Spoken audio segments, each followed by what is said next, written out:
Novels forever में खुशामदीद। आज जो हम अमरविल नावल की तीसरी एपिसोड पढ़ रहे हैं, ये शॉर्ट मैंने इसीलिए रखी है क्योंकि इसको मैं शिफ्ट कर रही हूँ फॉरएवर बुक हेवन चैनल पर, क्योंकि मुझे एक मेरी सब्सक्राइबर ने बोला है कि, और वैसे मुझे भी पर्सनली यही लगता है कि उमैरा अहमद स्ट्राइक्स भेज देती हैं, तो इसीलिए मैं कोई रिस्क नहीं ले सकती अपने मेन चैनल पर। तो आपको बाकी की जितनी भी एपिसोड्स होंगी वो आप लोगों को उस चैनल पर मिलेंगी, फॉरएवर बुक हेवन पर, ठीक है। तो आइए जल्दी से स्टार्ट करते हैं इसकी तीसरी एपिसोड को। नीचे आप लोगों को डिस्क्रिप्शन में लिंक मिल जाएगा इसकी चौथी एपिसोड का। आप लोग अभी जाकर इसकी चौथी एपिसोड भी दूसरे चैनल पर सुन सकते हैं, फॉरएवर बुक हेवन चैनल पर। तो आइए जल्दी से स्टार्ट करते हैं इस नावल को बगैर किसी देर के। फिर अब क्या तय किया है तुमने? नाना उस दोपहर को खाने की मेज़ पर उससे पूछ रहे थे। नहीं ग्रैंडपा, पहले ही मुझे यहाँ बहुत देर हो गई है, अब मुझको वापस जाना है। मगर उमर, अभी तुम वापस जाकर करोगे क्या? 4-5 माह तक तुम्हारा रिज़ल्ट आएगा, ऐसा क्यों नहीं करते कि तब तक यहीं रहो? रहने में कोई हर्ज नहीं है, मगर पापा के साथ यही तय हुआ था कि पेपर्स देने के बाद वापस आ जाऊंगा और इंटरव्यू की तैयारी वही करूंगा। मगर यहाँ तुमको ज़्यादा आसानी होगी। आसानी की तो खैर कोई बात नहीं है, मेरे लिए दोनों जगह पर एक ही बात है, मगर अब पापा ने कहा था तो जाहिर है मेरे लिए ज़रूरी है वापस चले जाना। नानू ने पहली बार गुफ्तगू में हिस्सा लेते हुए कहा। जहांगीर से मैं खुद बात कर लूँगी, उसको क्या एतराज़ हो सकता है, मगर तुम फ़िलहाल यहीं रहो। नहीं ग्रैनी, मुझे खुद भी वहाँ कुछ काम निपटाने हैं, इसलिए मुझको जाना होगा, उसने एक बार फिर इनकार करते हुए कहा। भाई तुम्हें इतना प्रॉब्लम किस बात का है? प्रॉब्लम कोई नहीं है ग्रैनी, बस मैं अब कुछ हुक्ता आ गया हूँ एक ही जगह रहकर, कुछ घूमना फिरना चाहता हूँ। तो यहाँ घूमो फिरे, तुमने पाकिस्तान में कुछ देखा ही नहीं। यहाँ घूमने के लिए क्या है ग्रैनी? बहुत कुछ है, नॉर्दर्न एरियाज़ की तरफ जाओगे तो हैरान रह जाओगे। क्यों, वहाँ ऐसा क्या है? तुम जाओगे तो पता चलेगा ना कि वहाँ क्या है। ग्रैनी, पहले तो आपने लाहौर की तारीफ़ों के अनबार लगाए थे, मगर लाहौर में ऐसी कोई बात नहीं है। अब नॉर्दर्न एरियाज़ की तारीफ़ कर रही हैं तो मुझे शक है कि वहाँ भी कुछ नहीं होगा।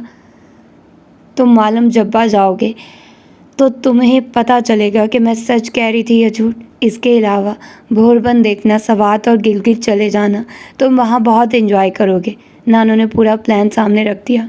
अच्छा सोचूंगा, उसने टालने की कोशिश करते हुए कहा।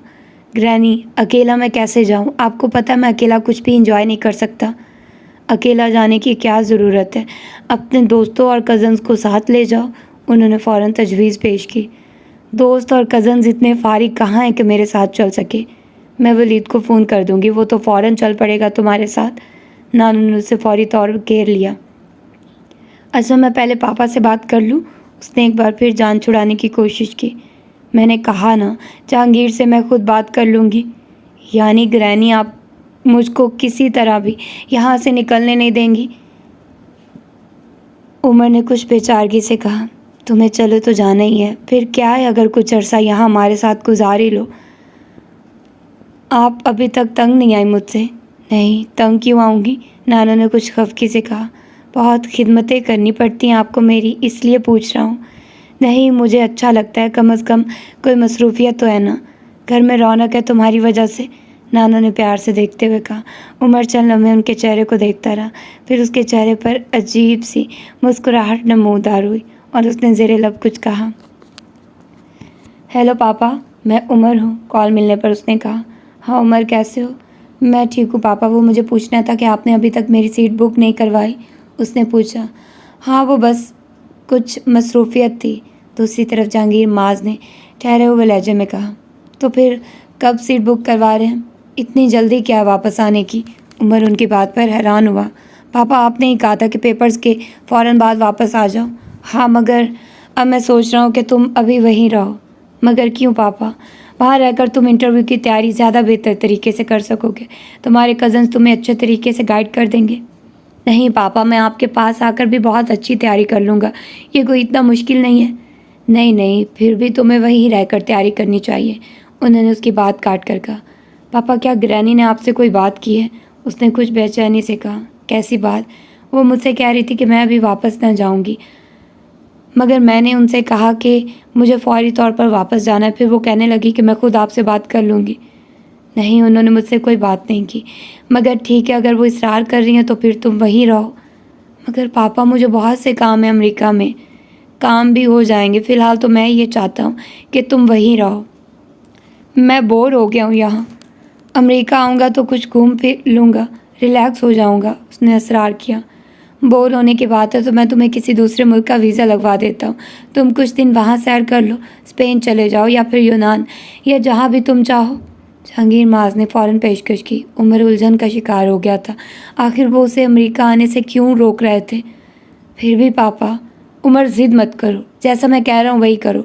मैं खुद भी सोच रहा हूँ कि कुछ अरसे तक पाकिस्तान का एक चक्कर लगा जाऊँ। उन्होंने उसे मज़ीद कुछ कहने का मौका ही नहीं दिया। पापा, कुछ दिन के लिए ही आने दें। जब मैं पाकिस्तान आऊँगा तो वापसी पर आ जाना तुम मेरे साथ, मगर अभी नहीं। अब ये बताओ कि कहाँ जाना चाहिए, कहाँ जाना चाहते हो ताकि मैं वीज़ा लगवा दूँ। उन्होंने एक बार फिर बात का मौजू बदल दिया। कहीं भी नहीं। फिर ठीक है, मैं यहीं ठीक हूँ। ग्रैनी चाह रही थी कि मैं नॉर्दर्न एरियाज चला जाऊँ कुछ दिनों के लिए, तो फिर मैं वहीं चला जाता हूँ। उसने खासी बेदिली से कहा। हाँ, ये ठीक है, तुमने पहले ये इलाका नहीं देखे, तुम खासा एंजॉय करोगे वहाँ। उन्होंने फ़ौरन उसे इजाज़त दे दी। आप कब तक पाकिस्तान आ रहे हैं? अभी कुछ फ़ाइनल नहीं है, कुछ दिनों बाद तुम्हें दोबारा फ़ोन करूँगा और बता दूँगा। उन्होंने उसे बताया। कुछ और पूछना चाहते हो? नहीं। ठीक है, फिर गुड बाय। उन्होंने साथ ही बात ख़त्म कर दी। Good bye. उमर खासा बददिल था, बेदिली के साथ। वो हैरान था कि पापा उसे अमेरिका क्यों नहीं आने देना चाहते। उमर ने दरवाजे पर दस्तक दी। चंद लम्हों के तवक्कुफ़ के बाद कदमों की चाप उभरी और दरवाज़ा खुल गया। अलीज़ा उसे दरवाजे पर देखकर हैरान हुई। अंदर आ जाओ। वो दरवाजे से हट गई। पेपर्स कैसे हुए तुम्हारे? उमर ने अंदर आते ही खासी बेतकल्फ़ी से पूछा। अच्छे हो गए। गुड। वो अब कमरे का जायज़ा ले रहा था। क्रिस्टी कहाँ है? वो बाहर है। आजकल क्या कर रही हो? वो कमरे के वस्त में खड़ा पूछ रहा था। कुछ भी नहीं। मैं बैठ जाऊँ? अब उसने कुछ जताने वाले अंदाज में कहा। हाँ, बैठ जाइए। Thank you. वो इत्मीनान से एक कुर्सी खींच कर बैठ गया। मेरे साथ सवाल चलोगी? क्या?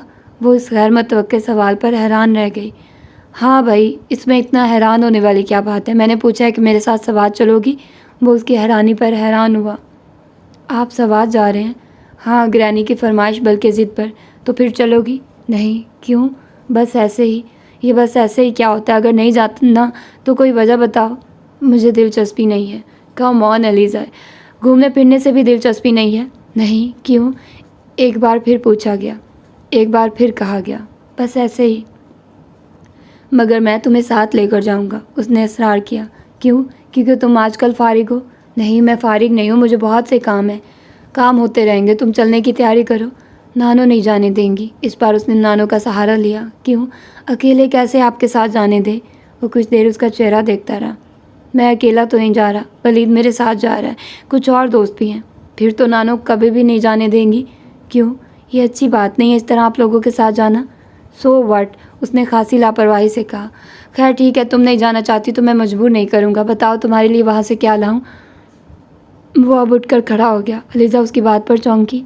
मेरे लिए? हाँ भाई, तुम्हारे लिए। बताओ क्या लाऊं? पता नहीं। अब ये भी नहीं पता। अलीज़ा इस बार भी खामोश रही। आपने तो शायद कुछ दिन तक, मेरा मतलब है वापस चले जाना था। अलीज़ा ने कुछ अटकते हुए उससे पूछा। वो उसकी बात पर कुछ चौंका। ओह, यहाँ तो मेरे जाने का इंतज़ार हो रहा है। उमर ने कुछ अफसोस भरे अंदाज में कहा। अलीज़ा कुछ शर्मिंदा हो गई। हाँ, जाना तो था, लेकिन बस पापा अभी बुलवाने पर तैयार नहीं है और ग्रैनी भेजने पर, इसलिए आपको कुछ और अरसा मुझे बर्दाश्त करना पड़ेगा अलीज़ा। अलीज़ा को कुछ मायूसी हुई। अब तो उसके पेपर्स भी हो चुके हैं, फिर अब ये क्यों नहीं जा रहा? उसने कुछ बेदिली से सोचा। उमर बड़े गौर से उसके चेहरे पर उभरने वाले तासुरात का जायज़ा ले रहा था। उसके चेहरे पर फैलने वाली मायूसी उसकी तेज़ नज़रों से पोशीदा नहीं रह सकी। तुम चाहती हो मैं चला जाऊँ? उसने अलीज़ा से पूछा। मैंने ये कब कहा? तुमने कहा नहीं, लेकिन आपने खुद ही कहा था कि आप पेपर्स के बाद वापस चले जाएंगे, इसलिए मैंने पूछ लिया। उसने उमर की बात काटते हुए कहा। वो उसकी बात के जवाब में कुछ देर खामोश रहा। अब यहाँ से जाता क्यों नहीं? वो अपने कमरे में उसकी मुस्तकिल मौजूदगी से तंग आ गई थी। कुछ दिन देर से सही, मगर मुझे यहाँ से चले जाना है। मैं यहाँ हमेशा रहने के लिए नहीं आया, मगर यहाँ से जाने के बाद मैं तुम्हें मिस करूँगा। वो एकदम संजीदा नज़र आने लगा था। अलीज़ा ने कुछ हैरानी से उसे देखा।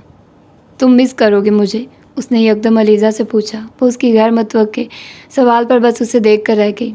मैं शुक्र करूँगी कि तुम यहाँ से चले गए, उसने दिल में सोचा और जवाब में कहा। पता नहीं, मगर मुझे पता है तुम शुक्र करोगी कि मैं यहाँ से चला गया। एक लम्हे के लिए उसका दिल धड़कना भूल गया। क्या ये शख्स टेलीपैथी जानता है? उसने पक चेहरे के साथ उसे देखा जो अब मुस्कुरा रहा था। नहीं, मुझे टेलीपैथी नहीं आती, मैं बस चेहरों को पढ़ लेता हूँ। वो एक बार फिर हैरान हुई। उमर जैसे उसकी हर सोच से आगाह था। वैसे अलीज़ा, तुम्हें क्या सब कज़न्स इतने ही बुरे लगते हैं? क्या मतलब? वो उसकी बात पर उलझ गई। मतलब? वो खुद भी अपने सवाल पर गौर करने लगा। मतलब ये कि क्या उसामा भी इतना ही बुरा लगता है जितना मैं? मुझे आप भी बुरे नहीं लगते, मगर उसामा ज़्यादा अच्छा लगता होगा। वो पता नहीं क्या जानना चाहता था। पता नहीं, मैंने गौर नहीं किया। वो भी यहाँ बहुत कम आते हैं, उसने कुछ सोच कर कहा। मगर आता जाता रहता है। आप क्यों पूछ रहे हैं? वो पहली बार चौंकी। बस वैसे ही गिरानी बात कर रही थी उसके बारे में, इसलिए पूछ रहा हूँ। जब यहाँ अकेडमी में ट्रेनिंग हासिल करते थे तो अक्सर आया करते थे। तुम्हें लगता कैसा है वो? ठीक है, बस ठीक है। वो अब उसे कुरेद रहा था। आप क्या पूछना चाहते हैं? वो अब उसके सवालों से बेचैन हो रही थी। मैं कुछ ख़ास नहीं, ऐसे ही पूछ रहा था कि वो इतना स्मार्ट बंदा है, मेरी तरह तुम उसे नापसंद नहीं करती होगी। वो एकदम बात का मौजू बदल गया। अलीज़ा अब उसकी गुफ्तगू से बुरी तरह बेजार हो चुकी थी। उसामा बहुत अच्छा दोस्त है मेरा, वो उसी तरह कमरे के वस्त में खड़ा बता रहा था। वो दिलचस्पी लिए बगैर उसे देखती रही। हम दोनों एक ही यूनिवर्सिटी में पढ़ते रहे हैं, कैलिफोर्निया यूनिवर्सिटी में। फिर स्कॉलरशिप पर ऑक्सफोर्ड चला गया। उसका दिल चाहा वो उससे पूछे कि वो उसे ये सब क्यों बता रहा है, मगर वो खामोशी से सुनती रही। ग्रैनी कह रही थी तुम्हारी बड़ी अच्छी दोस्ती थी उसामा के साथ। उमर ने दांसता झूठ बोला। क्या, मेरी दोस्ती? वो हैरान रह गई। क्यों, क्या तुम्हारी दोस्ती नहीं है? नहीं, वो मुझसे बहुत बड़े हैं। नानो कहती थी मैं उन्हें भाई कहा करूं। वो बहुत संजीदा नजर रहते थे। वो नानो के झूठ पर हैरान हो रही थी। उमर ने एक गहरा सांस लिया। अच्छा, हो सकता है ग्रैनी को ही गलत फहमी हो गई हो, उसने कहा। ठीक है, मैं अब चलता हूँ। उसके अगले जुमले पर अलीज़ा ने अल्लाह का शुक्र अदा किया। दरवाज़ा खोलते हुए उसने एक बार पढ़कर अलीज़ा को देखा। उसे यूँ लगा जैसे वो उससे कुछ पूछना चाहता था, मगर फिर वो बाहर निकल गया। मूड ठीक हो गया तुम्हारी कज़न का? शैला ने साथ चलते चलते अचानक अलीज़ा से पूछा। हाँ, वो हल्के से मुस्कुराई। चलो शुक्र है, कम से कम तुम्हारे चेहरे पर 12 बजने वाली कैफियत तो से छुटकारा मिला। अलीज़ा उसकी बात पर कुछ झीम गई। क्या मतलब? कुछ नहीं यार, मैं तो बस ये कह रही हूँ कि अब पहले की तरह तुम्हारे चेहरे पर मुस्कुराहट देखने को मिल जाया करेगी, जो कहीं दिन से गायब थी। ऐसी कोई बात नहीं है, ऐसी ही बात है। उमर का मूड सही, तुम्हारा मूड सही। उमर का मूड ख़राब, तुम्हारा मूड ख़राब। तुम गलत कह रही हो शैला, उसने जैसे एहतजाज किया था। काश कि ये बात वाकई गलत होती, मगर ऐसा नहीं है अलीज़ा सिकंदर, आप मुझे धोखा नहीं दे सकती। उसने हैंडबैग में से किन्नू निकालकर साथ चलते हुए छीनना शुरू कर दिया। मैं उसकी वजह से परेशान थी, मगर शैला ने उसकी बात काट दी। तुम्हें मेरे सामने कोई वजाहत देने की ज़रूरत नहीं। I know you inside out, उसने काश मुँह में डालते हुए कहा। अलीज़ा कुछ देर खामोशी से उसके साथ चलती रही। फिर उसने कुछ मध्यम आवाज़ में कहा, मेरी उसके साथ बहुत अच्छी अंडरस्टैंडिंग है। सिर्फ अंडरस्टैंडिंग होने से कोई किसी के लिए इस तरह परेशान नहीं होता। वो साफ कोई का हर अगला पिछला रिकॉर्ड तोड़ने पर तुली हुई थी। वो मेरा दोस्त है। नहीं, मामला दोस्ती की हदूद से आगे बढ़ चुका है। शैला ने कुछ तनक कर उसकी बात काट दी। तुम डरती क्यों हो ये मान लेने से कि तुम मुझसे मोहब्बत करती हो? ऐसा नहीं है, ऐसा ही है, बल्कि 100% ऐसा ही है। अच्छा ठीक है, फिर इससे क्या होता है? बहुत कुछ होता है अलीज़ा बीबी। आपका प्रॉब्लम यह है कि आप कबूतर की तरह आंखें बंद करके ये समझ लेती हैं कि सारी दुनिया इसी तरह आंखें बंद किए बैठी है। आपको उससे मोहब्बत है तो आप जाकर उससे कहिए कि आप उससे बहुत से मोहब्बत फरमा रही हैं, वो भी खामोश मोहब्बत। इससे क्या होगा? इससे ये होगा कि या तो उमर साहब भी आपसे अपनी मोहब्बत का इकरार कर लेंगे, या फिर ये होगा कि जिसका ज़्यादा इम्कान है वो आपका दिमाग दुरुस्त कर देंगे। कम अज़ कम फिर आप इस मोहब्बत के चक्कर से तो निकल आएंगी। अलीज़ा ने कुछ रंजीदगी से उसे देखा। मुझे उससे कुछ भी नहीं चाहिए। क्या मतलब तुम्हें नहीं चाहिए कि वो तुमसे अपनी मोहब्बत का इजहार करे और शादी करे? शैला ने कुछ हैरान होते हुए उसे देखा। नहीं तो फिर? मैं बस ये चाहती हूँ कि वो ठीक रहे, परेशान ना हो, बस वो खुश रहे। चाहे उसकी ज़िंदगी में कोई अलीज़ा सिकंदर ना हो, चाहे उसकी ज़िंदगी में मैं ना हूँ। मैं तुम्हें समझ नहीं पाई, तुम आखिर चाहती क्या हो? मुझे जो चीज़ अच्छी लगे मैं चाहती हूँ वो मुझे मिल जाए। मेरे पोजेशन में हो और तुम उमर से मोहब्बत करती हो तो उसका इकरार नहीं करती, इकरार करती हो तो उसे हासिल करना नहीं चाहती। और मैं सोचती हूँ कि अगर तुम उसको हासिल कर लोगी तो फिर तुम उसे पास रखना नहीं चाहोगी, है ना। शैला का लहजा मजाक उड़ाने वाला था। किसी चीज़ को सिर्फ मेरी मोहब्बत मेरे पास नहीं ला सकती। मैं अपने पेरेंट्स से भी बहुत मोहब्बत करती हूँ। मेरी मोहब्बत उन्हें इकट्ठा नहीं रख सकी, ना उन्हें मेरे पास रख सकी है। उमर से मोहब्बत करूँगी तो क्या होगा, क्या वो मेरा हो जाएगा? तो फिर ये सब क्या है? कुछ भी नहीं, बस मैं उसकी परवाह करती हूँ और उसे पहुँचने वाली हर तकलीफ़ मुझे ज़्यादा अज़ियत देती है, इसलिए मैं चाहती हूँ उसे कोई तकलीफ़ ना पहुँचे। हो सकता है उमर भी तुमसे मोहब्बत करता, वो भी तो तुम्हारी परवाह करता है। शैला ने बहुत नरमी से उससे कहा।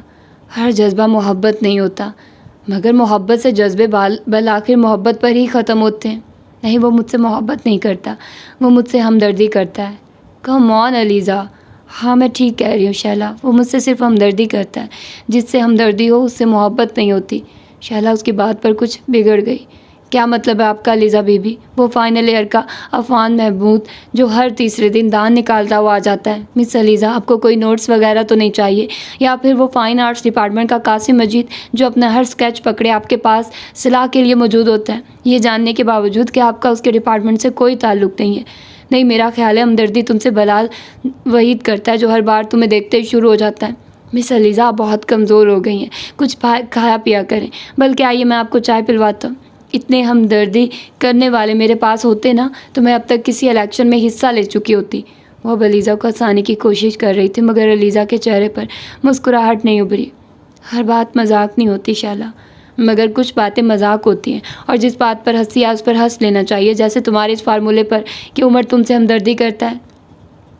ये फार्मूला नहीं है, हकीकत है। तुम ज़िंदगी को और दूसरे लोगों को जिस ज़ाविये से देखने की कोशिश करती हो वो ज़ाविया आप बदल दो। शैला एकदम संजीदा हो गई। तुम में इतनी खूबियाँ हैं अलीज़ा कि उन पर किताब लिखी जा सकती है, मगर तुम खुद अपनी अहमियत को मानने पर तैयार नहीं। शैला, तुम मेरी बात नहीं कर रही थी, हम किसी और मौजू पर बात कर रहे थे। अपने बारे में बात करने से क्यों डरती हो? मैं डरती नहीं हूँ, बस मैं अलीज़ा, तुम्हारे लिए जो चंद चीज़ें अहम है ना, उनमें से एक उमर जहांगीर भी है और हमेशा रहेगा। तुम लाख कहो कि तुम्हें उसे पाना नहीं चाहती, मगर तुम्हें उसकी ख्वाहिश है। मुझे ख्वाहिश नहीं है, तो फिर हर वक्त उमर की बातें क्यों करती रहती हो?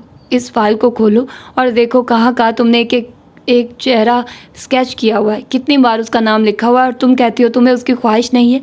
किसको फ़रेब देना चाहती हो? मुझे, अपने आप को, या सारी दुनिया को?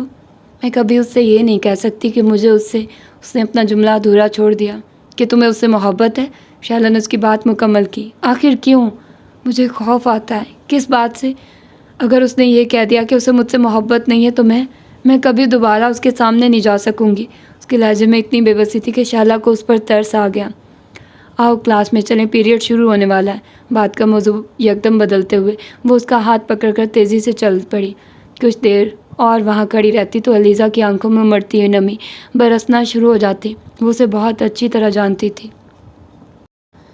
तुमने रिज़ल्ट देखा है अपना? उमर ने नानो को बुलंद आवाज़ में कहते सुना। उनकी आवाज़ में बेतहाशा गुस्सा था। वो लाउंज के दरवाजे में ही रुक गया। अंदर जाने से पहले उसने सूरत हाल समझने की कोशिश की। अपना बैग उसने उतार कर रख दिया। इस तरह ए लेवल्स किस तरह क्लियर करोगी? 2 सब्जेक्ट्स में फ़ेल हो। छुट्टियों में क्या करती रही हो तुम? नानो वाकई बहुत गुस्से में थी जब अलीज़ा सोफ़े के एक कोने में खामोशी से बैठी हुई थी। मैं आइंदा ज़्यादा मेहनत करूँगी। कौन सी मेहनत? ये वाली मेहनत जो तुमने इस बार की है। मेरी समझ में नहीं आता कि पेपर्स करते हुए तुम्हारा ध्यान कहाँ होता है। तुम्हारे नाना ये कार्ड देखेंगे तो जानती हो कितने नाराज़ होंगे। नानो, मैंने बहुत मेहनत की थी, मगर पता नहीं, फिर भी। उसने कुछ दिल बर्दाश्ता होकर कहा। मुझसे झूठ बोलने की कोशिश मत करो। तुमने मेहनत की होती तो इस कार्ड में नज़र आ रही होती, मगर तुम्हें स्टडीज़ में दिलचस्पी ही कहाँ है? सारा दिन तुम क्रिस्टी को उठाए फिरती रहती हो। उससे फारिग होती हो तो ड्राइंग और पेंटिंग में वक्त बर्बाद करने लगती हो। नानो, मैंने हमेशा अच्छे मार्क्स लिए हैं, सिर्फ इस बार वो अब रुहान सी हो गई। क्या इस बार क्या हुआ? कौन सी क़यामत टूट पड़ी है? तुम्हारा कार्ड इस काबिल है कि किसी को दिखाया जाए? जो भी देखेगा कहेगा शायद मैं तुम पर तवज्जो नहीं देती, वरना तुम इस तरह का रिज़ल्ट तो कभी ना दिखाती।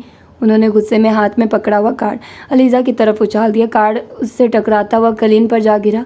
उमर ने उससे ज़्यादा देर वहाँ खड़े रहना बेकार समझा था। हेलो ग्रैनी, वो बड़े खुशगवार अंदाज में कहता हुआ लाउंज में दाखिल हुआ। उमर, तुम इतना अचानक आ गए हो? नानो ने कुछ हैरान होते हुए उससे पूछा।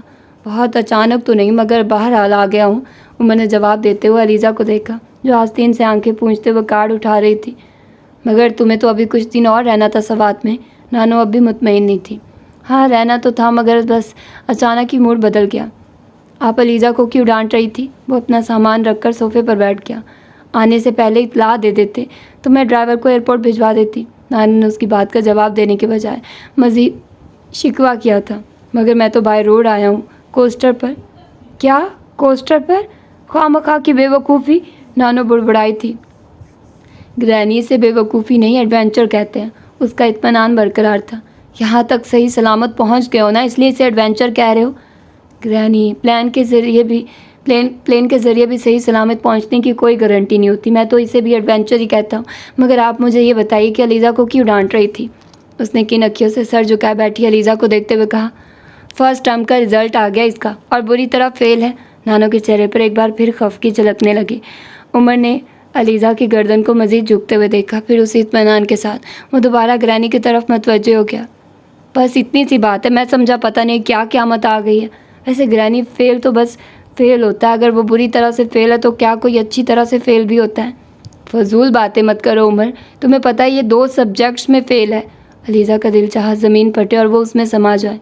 Really, I don't believe it. सच मुझे यकीन नहीं आता। उमर ने हैरानी की भरपूर अदाकारी करते हुए अलीज़ा को देखा। इसमें यकीन न आने वाली कौन सी बात है? कार्ड देख लो इसका। नानो उसकी बात को ठीक तरह नहीं समझ सकी थी, मगर उमर की अगली हरकत ने उन्हें चंद सेकंड में सब कुछ समझा दिया।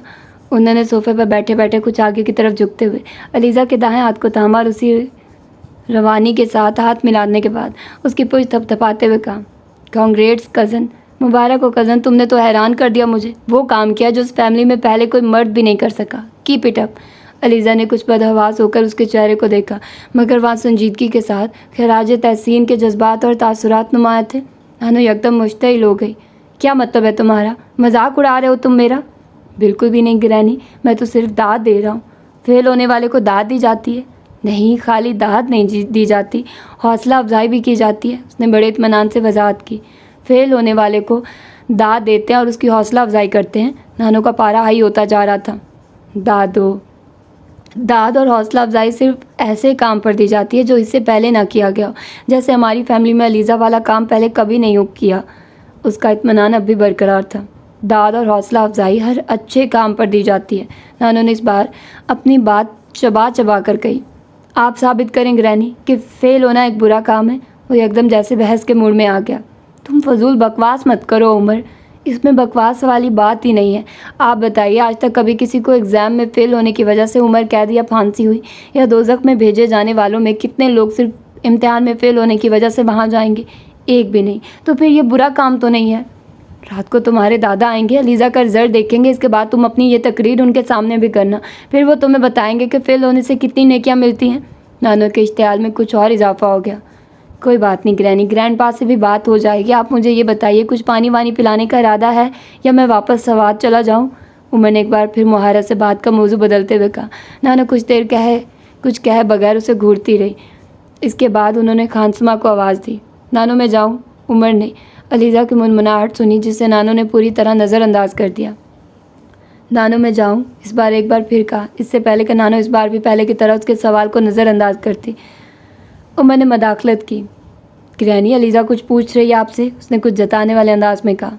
मेरी तरफ से जहन्नुम में जाओ, नानो ने खांसी रखाई और सर्द मोरी से कहा।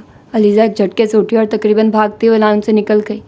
आप बाज़ दफ़ा बहुत तल्ख हो जाती हैं ग्रैनी, ख़ास तौर पर अलीज़ा के साथ। उसके जाते उमर ने संजीदगी से ग्रैनी से कहा। हाँ, हो जाती हूँ, इसलिए क्योंकि वो कभी भी मेरी तवक्कुआत पर पूरा नहीं उतरती, हमेशा मुझे लेट डाउन करती। एक स्टडीज़ में मुझे थोड़ा इत्मीनान था तो इस बार वो ख़त्म हो गया। नानो ने उसी सर्द मोरी के साथ कहा। वो स्टडीज़ में वीक है?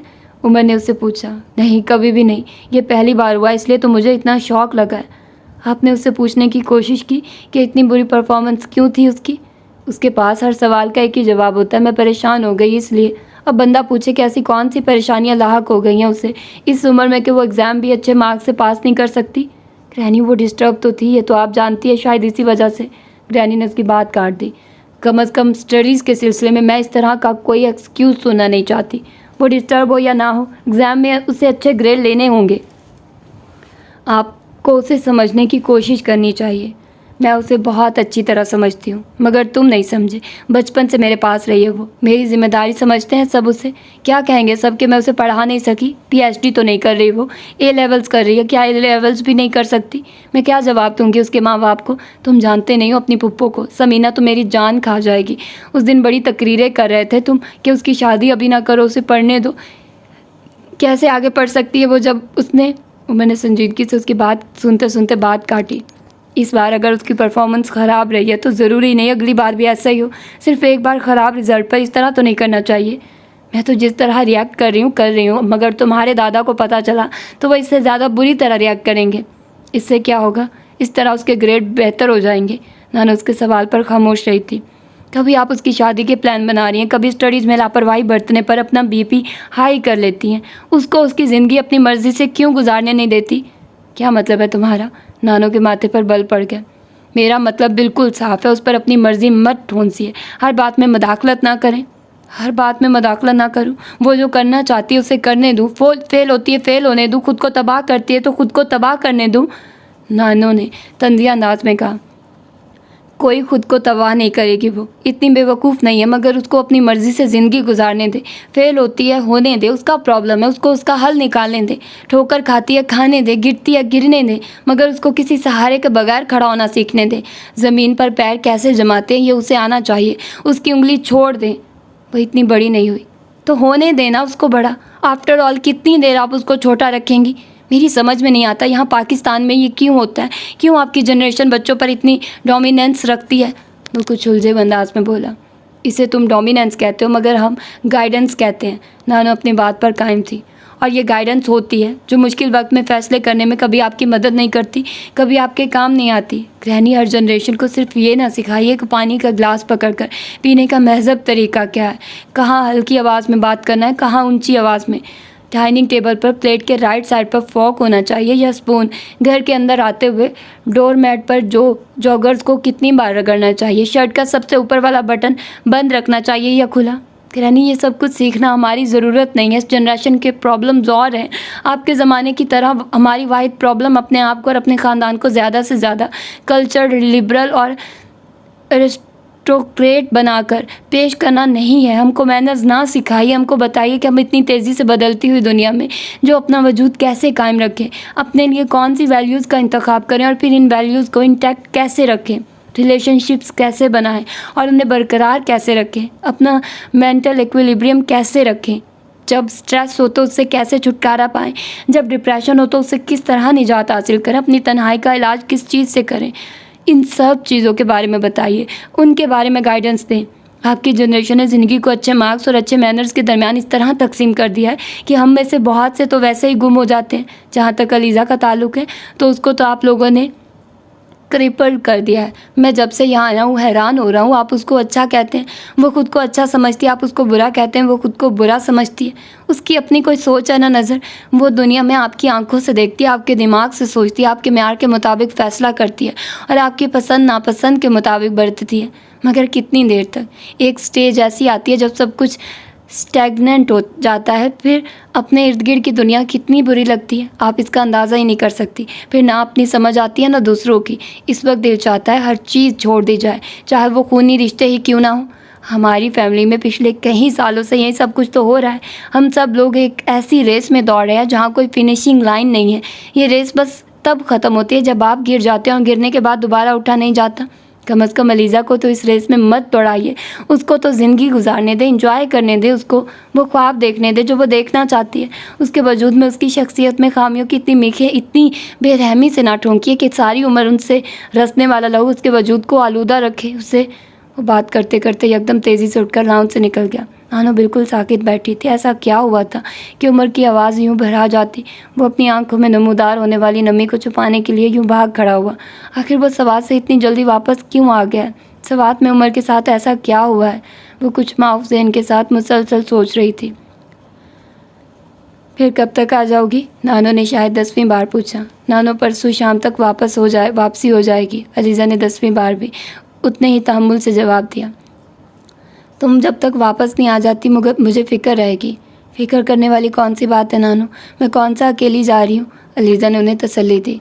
फिर भी अलीज़ा, पता नहीं वहाँ कैसा माहौल हो, कैसे लोग हों।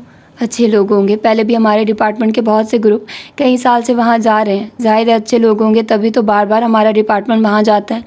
अलीज़ा ने आखिरी बार अपने बैग को चेक करते हुए बंद किया। पता नहीं तुम वहाँ कैसे रहोगी, गाँव है। नानो, कुछ नहीं होता, मैं कौन सा सारी उम्र के लिए वहाँ जा रही हूँ, 2 ही दिन की तो बात है, फिर आ जाऊँगी ना, उसने मुस्कुराते हुए कहा। अपने साथ पानी रख लेना था, गाँव का पानी साफ़ नहीं होगा, सफाई भी तो नहीं होती वहाँ। अब मैं पानी तो साथ लेकर नहीं जाऊँगी, जैसा पानी सब पियेंगे मैं भी पी लूँगी। अलीज़ा ने साफ इनकार कर दिया। तुम बीमार हो जाओगी। कुछ नहीं होगा नानो, अब मैं स्टडी टूर पर जा रही हूँ और जिन लोगों की ज़िंदगियों को ऑब्ज़र्व करने जा रही हूँ उनके साथ पानी भी ना पीऊँ तो फिर तो मैं बस झूठ ही लिखूँगी। सोशियोलॉजी है मेरा सब्जेक्ट। नानो, आप कुछ तो सोचिए। सोशियोलॉजी ये तो नहीं कहती कि बंदा अपनी सेहत का ख्याल भी ना रखे। नानो, वो लोग भी वही कुछ खा पी कर जिंदा हैं जो आपके नज़दीक हाइजीनिक नहीं है, इसलिए 2 दिन वो सब कुछ खाकर मैं फौत नहीं होंगी। उन लोगों को आदत है, वो इसी माहौल में पले बड़े हैं, मगर तुम्हें तो आदत नहीं है, तुम और तरह के माहौल में पली हो। नानो अब भी अपनी बात पर मिसर थी। अच्छा, मैं सुबह जाते हुए देखूंगी। अलीज़ा ने मज़ीद बहस करना मुनासिब नहीं समझा और उन्हें टाल दिया। देखूंगी नहीं, मैंने एक छोटे बैग में टन रखवा दी है, कोशिश करना कोई फजूल चीज़ वहाँ से मत खाओ। कल का खाना तो मैं सुबह तुम्हारे साथ दे दूँगी, शाम तक के लिए काफ़ी होगा, और परसों तुम इस टन को इस्तेमाल करना। नानो उसे हदायत दे रही थी, वो चुपचाप सुनती रही। खाना साथ ले जाने में कोई हर्ज नहीं था, सब मिलकर उस खाने से अच्छी इंजॉयमेंट हासिल कर सकते हैं, उसने सोचा था। उसकी क्लास स्टडी टूर पर 2 दिन के लिए डस्का के करीब किसी गांव में जा रही थी। 2 दिन के क्याम के दौरान उन्हें उस गांव और उससे मुल्हिक इलाकों में पिछले कुछ सालों में NGOs की तरफ से होने वाली दही इस्लाहात का जायज़ा लेना था और फिर उस पर एक रिपोर्ट भी तैयार करनी थी। अलीज़ा उस टूर की इत्तला पर सबसे ज़्यादा एक्साइटेड थी। उसे पहली बार किसी गांव में जाने का मौका मिला और ना सिर्फ वहां जाने का मौका मिला था, बल्कि वहां रहने का भी मौका मिल रहा था। इससे पहले होने वाले तमाम स्टडी टूर किसी न किसी तरह लाहौर और उसके गर्दोनवाह तक ही महदूद रहे थे। पहली बार ऐसा हुआ था कि वो लोग इतनी दूर जा रहे थे। गाँव में उनके क्याम का बंदोबस्त वहाँ के कुछ ज़मींदार घरानों में किया गया था। उन्होंने बहुत आसानी से उसे जाने की इजाज़त नहीं दी थी, लेकिन बहरहाल दे दी थी, और अलीज़ा के लिए इतना ही काफ़ी था। और अब सुबह सवेरे उसे यूनिवर्सिटी से अपने सफ़र का आगाज़ करना था, और रात को वो अपनी पैकिंग कर रही थी जब नानो ने उसके सर पर खड़े होकर हदायत देनी शुरू कर दी। खाने की मेज़ पर नानो ने ये खबर उमर को भी दी। वो सालन के डोंगे में से सालन निकालते निकालते रुक गया। क्यों अलीज़ा, गाँव में क्या करोगे तुम लोग? थोड़ी बहुत रिसर्च करेंगे। जा कहाँ रहे हो? अलीज़ा ने उसे गाँव का नाम बताया। किस चीज़ के बारे में रिसर्च करनी है? वो बहुत मुतजस्सिस नज़र आ रहा था। वहाँ पिछले कुछ सालों से चंद NGOs काफ़ी काम कर रही हैं। सोशल डेवलपमेंट और दही इस्लाहात के हवाले से इन्हीं के काम का जायज़ा लेना था, उनका तरीक़ाकार और इतनी कामयाबी से वहाँ कैसे काम कर रही हैं। उसने बड़ी संजीदगी से बताना शुरू किया, मगर उसके जवाब पर उमर का रद्द-ए-अमल हैरत अंगेज़ था। वो बेख्तियार कहका लगाकर हंसने लगा और फिर काफ़ी देर तक हंसता ही रहा। अलीज़ा कुछ शर्मिंदा हो गई, उसे अपनी हद तक का एहसास हुआ था। क्या हुआ उमर, हंस क्यों रहे हो? नानो ने भी कुछ हैरान होकर उमर को देखा, जिसका चेहरा अब सुर्ख हो रहा था। फिर अचानक उसने खुद पर काबू पाते हुए पानी का गिलास हाथ में ले लिया। पानी के चंद घूंट लेने के बाद उसने अलीज़ा से कहा, तो आप वहाँ इन चीज़ों पर रिसर्च करने जा रही हैं? अलीज़ा ने कोई जवाब नहीं दिया। वो चेहरे पर खफकी के तासुरात के लिए खाना खाने में मसरूफ़ रही। उमर उसकी खफकी को जैसे भांग गया था। ये जो तुम लोगों का डिपार्टमेंट वहाँ स्टडी टूर के लिए जा रहा है, ये खुद से जा रहा है या किसी इनविटेशन पर? अलीज़ा ने चौंक कर उसे देखा। मेरा मतलब है कोई स्पॉन्सर कर रहा है इस टूर को? उसने वजाहत की। हाँ, वहाँ काम करने वाली एक NGO, अलीज़ा ने मुख्तसरन जवाब दिया, और उमर ने उसका जवाब सुनकर बड़ी रवानी और इत्मीनान के साथ उस NGO का नाम दोहरा दिया। अलीज़ा हैरान रह गई। आप कैसे जानते हैं कि हमें इस NGO ने स्पॉन्सर किया है? बस हमारे भी कुछ सोर्सेज हैं। वो अब इत्मीनान से चावल खाने में मसरूफ़ हो गया। आप हंसे क्यों थे? इस बार अलीज़ा ने उससे कुछ कड़वे तेवरों से पूछा। उमर एक बार फिर मुस्कुराया। बस ऐसे ही। वो तुम कह रही थी NGO की कामयाबी और तरीका, वो सोशल डेवलपमेंट। हाँ, और वो दही इस्लाहात, तो बस मुझे हंसी आ गई। इसमें हंसने वाली तो कोई बात नहीं है। अलीज़ा कुछ बरहम हो गई। अगर बंदा एक चीज़ पर रिसर्च करने जा रहा हो जिसका कोई वजूद ही नहीं, तो फिर मेरे जैसे बंदे को तो हंसी आएगी। क्या मतलब? अलीज़ा बीबी, वहाँ जाकर अपना वक्त ज़ाया मत करें। हमसे पूछिए, सारी इन्फॉर्मेशन आपको घर बैठे दे देंगे। आप बस हुक्म करें। उसकी मुस्कुराहट बेहद मायनी खेज थी। मेरी समझ में नहीं आ रहा कि आप क्या कह रहे हैं। वो उलझ गई। एनजीओ वहाँ इस किस्म का कोई काम नहीं कर रही हैं जिसके बारे में आप अभी ऐलान फरमा रही थी। ये सारी एनजीओज़ डोनर एजेंसीज़ के रुपए के बलबूते पर चलती हैं और ये डोनर एजेंसीज़ यूरोपियन होती हैं या अमेरिकन और इन्हें उनकी गवर्नमेंट पैसे देती है। आपका क्या ख्याल है कि अमेरिका या यूरोप यहाँ दही इस्लाहात पर अपना रुपया ज़ाहिर करेंगे? अलीज़ा बीबी, जिस मुल्क की 70% आबादी देहात में रहती हो वहाँ दही इस्लाहात का मतलब है कि आपने उस मुल्क की इकॉनमी को सही डायरेक्शन दी और तरक्की के लिए एक संग बुनियाद रख दिया। कौन सा मुल्क इतना अहमक होगा कि वो अपना रुपया दूसरे मुल्क की तरक्की या बकौल आपके दही इस्लाहात पर लगाए? वहाँ एनजीओज़ ऐसा कुछ भी नहीं कर रही, वो कुछ और कर रही हैं। वो अपनी प्लेट में कुछ और चावल निकालते हुए कहता जा रहा था, ये कैसे हो सकता है? पिछले कई साल से हमारे हेड ऑफ़ डिपार्टमेंट वहाँ हमारे डिपार्टमेंट के भिजवाते रहे और वो सब लोग वही सब कुछ लिखते रहे जो मैं बता रही हूँ। और फिर इंटरनेशनल मीडिया भी तो काफ़ी अरसे से वहाँ एनजीओज़ की कार्यकर्दगी पर लिखता रहा है। मीडिया को धोखा कैसे दिया जा सकता है? उमर ने खाना खाते हुए अचानक सर उठाकर अलीज़ा के सामने अपने हाथ की 2 उंगलियाँ उठा दी। ये कितनी उंगलियाँ अलीज़ा? बड़ी मुलायमत से उससे पूछा गया। वो इस सवाल पर गड़बड़ा गई। उसके चेहरे से अंदाज़ा नहीं कर पाई कि वो संजीदा था या मजाक कर रहा था। 2 बेख्तियार उसके मुंह से निकला। गुड, ये 2 उंगलियां जो आपको 2 नज़र आती हैं ये इसलिए 2 हैं क्योंकि मैंने आपको 2 ही उंगलियां दिखाई हैं, 3 या 4 नहीं। लेकिन 2 उंगलियां नज़र आने का मतलब ये तो नहीं है कि मेरे हाथ में बाकी 3 उंगलियां नहीं हैं, मगर इन 3 उंगलियों को मैं ज़रूरत के वक्त दिखाऊँगा। अलीज़ा उलझी हुई नज़रों से उसे देखने लगी। आपके हेड ऑफ़ डिपार्टमेंट एक बहुत बड़े उल्लू हैं। नहीं, शायद ये कहना ज़्यादा मुनासिब होगा कि वो हम लोगों के नज़दीक उल्लू हो सकते हैं। हो सकता है वो इन मामलात में खासी समझदारी का मुजाहरा कर रहे हों। वो पुरसोच अंदाज में कह रहा था। क्या मतलब? मतलब ये है अलीज़ा बीबी कि यूरोप में उल्लू को एक खासा अक्लमंद जानवर समझा जाता है। आपके हेड ऑफ़ डिपार्टमेंट भी ऐसे ही उल्लू हो सकते हैं। अलीज़ा कुछ कहे बगैर उसका चेहरा देखती रही। वो अब खासी लापरवाही से पानी पीने में मसरूफ़ था। एनजीओ बहुत अरसे से अगर आपके डिपार्टमेंट को यहाँ के दौरे करवा रही है तो यकीनन हेड ऑफ़ डिपार्टमेंट को भी कुछ ना कुछ पेश करती रही होंगी। डॉलर्स की कमी तो नहीं होती इन एनजीओज़ के पास। पानी का गिलास नीचे रखकर वो एक बार फिर बोलना शुरू हो चुका था। मगर वो क्यों देंगे उन्हें डॉलर्स? उसे शौक़ लगा ताकि आपका डिपार्टमेंट वहाँ के स्टडी टूर्स करके रिपोर्ट्स बनाता रहे और ये एनजीओ हमेशा गवर्नमेंट की गुड बुक्स में रहे, नाम बनता रहे, रेपुटेशन बेहतर से बेहतर होती जाए। आपका डिपार्टमेंट कोई वाहिद डिपार्टमेंट नहीं होगा जिसे वहाँ के विज़िट करवाए जाते हैं। दूसरी बहुत सी यूनिवर्सिटीज़ के डिपार्टमेंट्स को भी इस तरह बुलाया जाता होगा। खुद सोचो, मुल्क की 10-12 अच्छी यूनिवर्सिटीज़ के कुछ अच्छे डिपार्टमेंट्स को एनजीओज़ बार बार इनवाइट करें। इसके बाद वो लोग अपनी रिसर्च में या रिपोर्ट्स में इस ख़ास एनजीओज़ का जिक्र अच्छे लफ्ज़ों में करें तो कितना बड़ा हथियार है ये इस एनजीओ के हाथ में जिसे वो कभी भी इस्तेमाल कर सकती है। वो अब कदरे संजीदा नज़र आ रहा था। क्या एनजीओज़ इस इलाके में कुछ नहीं कर रही? अलीज़ा ने कदरे हैरानी से पूछा। नहीं, वो कर रही हैं अपना काम, वो बड़ी मुस्तैदी से कर रही हैं, मगर वो काम बहरहाल इन कामों में शामिल नहीं है जिनका जिक्र थोड़ी देर पहले आप कर रही थी। ये लोग वहाँ पिछले कई सालों से कुछ डेटा इकट्ठा करने में मसरूफ़ थे, बल्कि कर चुके हैं। कैसा डेटा? ये जो इलाका है डस्का, सियालकोट, नारोवाल और इसके इर्द गिर्द के सारे देहात, ये पिछले बहुत से सालों से बैनुल-अक़वामी तौर पर बहुत मशहूर हो रहे हैं और उन पर ख़ास नज़र रखी जा रही है। क्यों नज़र रखी जा रही है? इसकी बहुत सी वजूहात हैं। ये इलाके मशहूर स्पोर्ट्स गुड्स की वजह से हैं। सर्जिकल इंस्ट्रूमेंट्स का काम भी होता है, मगर असल वजह शोहरत स्पोर्ट्स गुड्स ही है। और स्पोर्ट्स गुड्स में भी फ़ुटबॉल। इस वक्त यूरोप, अमेरिका में इस्तेमाल होने वाली 80% फ़ुटबॉल इसी इलाके से आता है। वो बड़ी संजीदगी से उसे तफसीलात बता रहा था। चंद लम्हे पहले वाली मुस्कुराहट उसके चेहरे से गायब हो चुकी थी। लेकिन ये फ़ुटबॉल एडिडीज़ के स्टैम्प के साथ पूरी दुनिया में सप्लाई कर दिया जाता है। इस इलाके में जो फुटबॉल सैनिट्स में तैयार होता है वो इंटरनेशनल मार्केट में डॉलर्स में बिकता है। अलीज़ा की दिलचस्पी ख़त्म होती जा रही थी। मगर इस सारे मामले का एनजीओज़ के साथ क्या ताल्लुक़ है? उमर ने अपनी बात जारी रखी। अब ये सारा फ़ुटबॉल वहाँ की फैक्ट्रीज़ में तैयार नहीं होता, अजीब बात है, लेकिन 90% फ़ुटबॉल वहाँ के दही एरिया में तैयार होता है। गांव में छोटे छोटे घरों में औरतें और ख़ास तौर पर बच्चे तैयार करते हैं।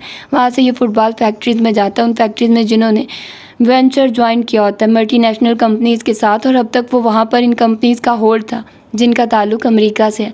मगर कुछ अरसे पहले वहाँ कुछ जापानी कंपनीज़ ने भी जॉइंट वेंचर्स करना शुरू कर दिए और अब सूरत हाल ये हो चुकी है कि वहाँ फ़ुटबॉल के हवाले से 2 बड़े हरीफ हैं। एक वो फर्म जिसका एडिडास के साथ वेंचर है और दूसरी वो जिसका जापानी कंपनी के साथ वेंचर है। इस दूसरी कंपनी ने एडिडास के बिज़नेस को खासा नुकसान पहुंचाया। इन लोगों ने बहुत सी प्रोफेशनली काम करते हुए उन दही इलाके के काफ़ी अंदर तक रसाई हासिल की, और वो औरतें, वो बच्चे जो पहले घरों में काम करते थे, उन्होंने बाकायदा उन्हें मुलाजिम रखा और अपनी फैक्ट्रीज तक लाना शुरू कर दिया।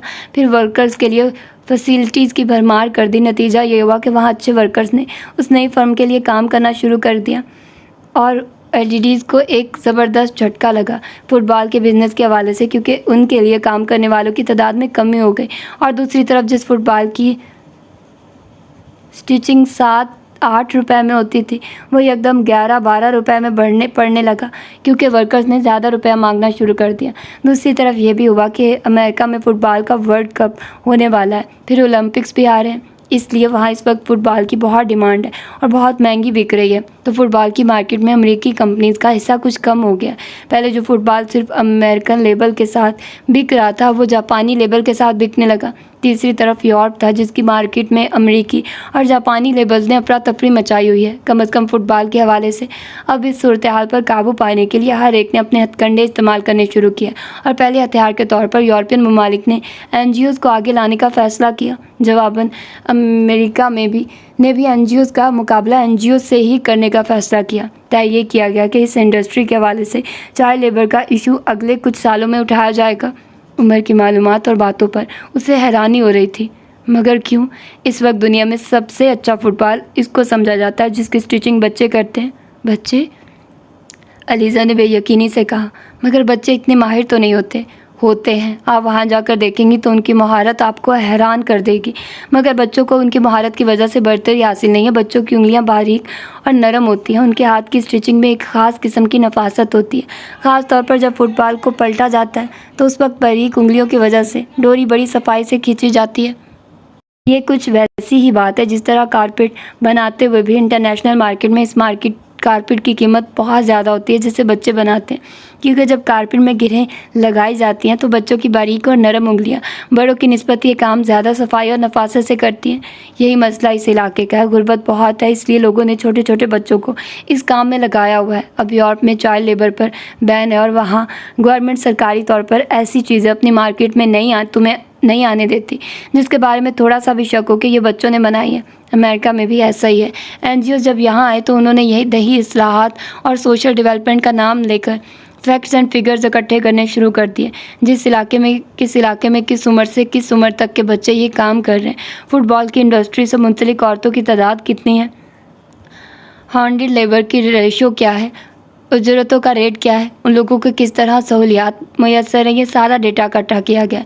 और आप देखिएगा अलीज़ा बेबी, आइंदा चंद सालों में चाइल्ड लेबर और हॉन्डेड लेबर के हवाले से इन्हीं इलाकों के मुतालिक इंटरनेशनल मीडिया ख़ास शोर मचाएगा, कुछ पाबंदियाँ भी लगाई जाएंगी। मुझे यकीन नहीं आ रहा आ जाएगा, उमर ने इत्मीनान से कहा, मगर ये NGOs तो तालीम के हवाले से बहुत काम कर रही हैं। काम कम कर रही हैं, शोर ज़्यादा कर रही हैं। वो किस लिए है ये भी मैं आपको बताऊंगा।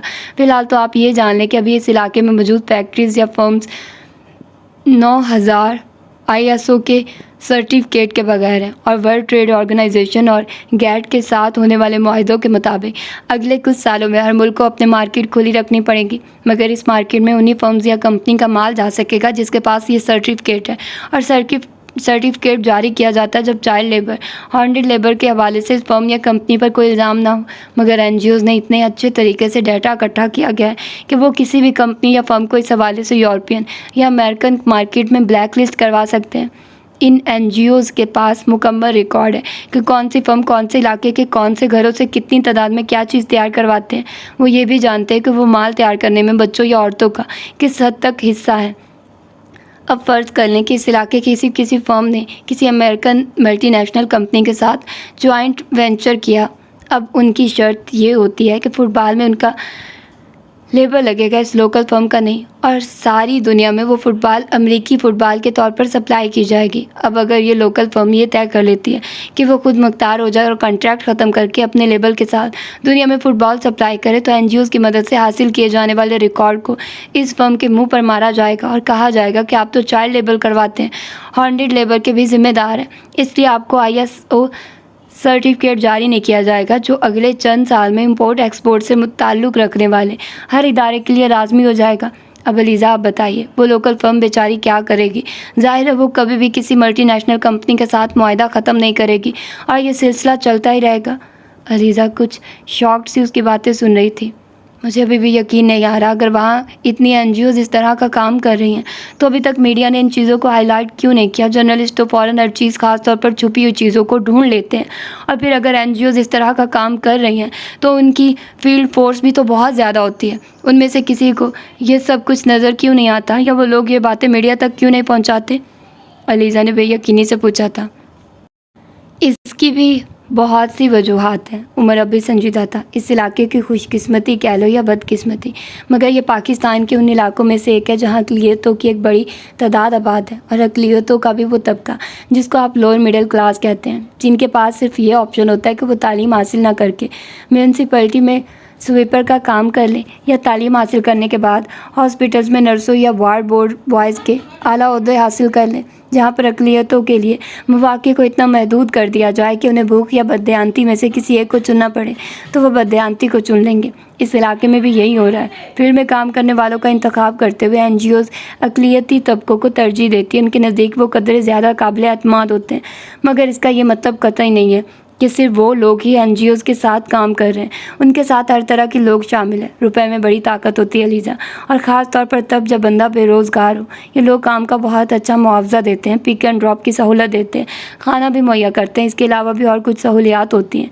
और जब एक बेकार बंदे को बैठे बिठाए इतना सब कुछ मिल जाए तो वो अपनी आंखों के साथ कान और ज़बान भी बंद कर लेता है। अगर कोई ज़रा ज़्यादा हुब्बुल वतनी का सबूत देने की कोशिश करे तो उसकी ज़बान बंद करने के लिए भी कई तरीके होते हैं।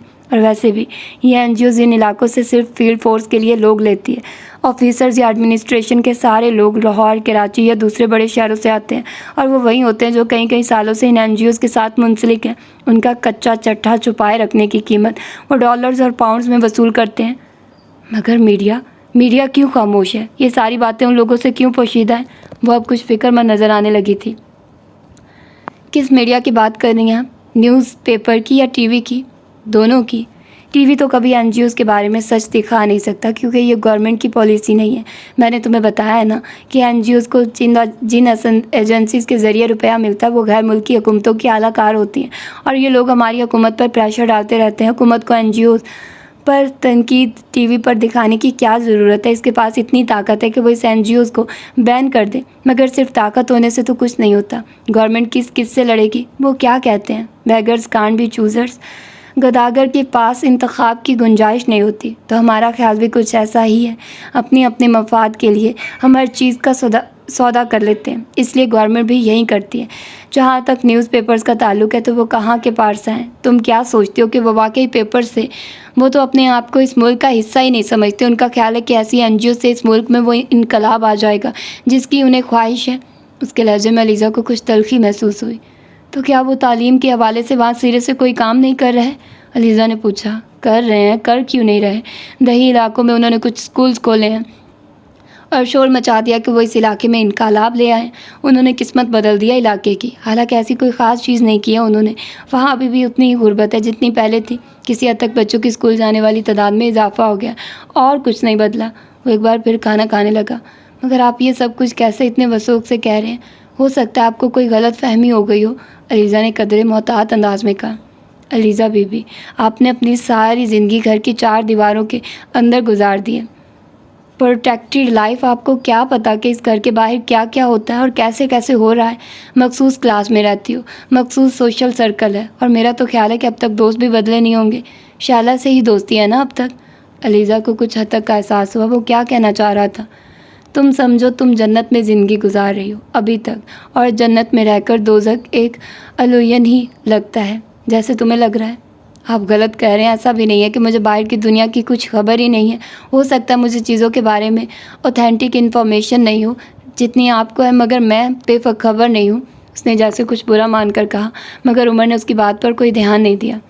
तुम जैसी लड़कियां जिनकी ज़िंदगी घर के अंदर घूमती हैं, उन तक पहुंचने वाली इन्फॉर्मेशन इतने ज़राए से गुजरती है कि उसमें से सच्चाई का अंसर सच्चाई समझती हो ना, वो गायब हो जाता है।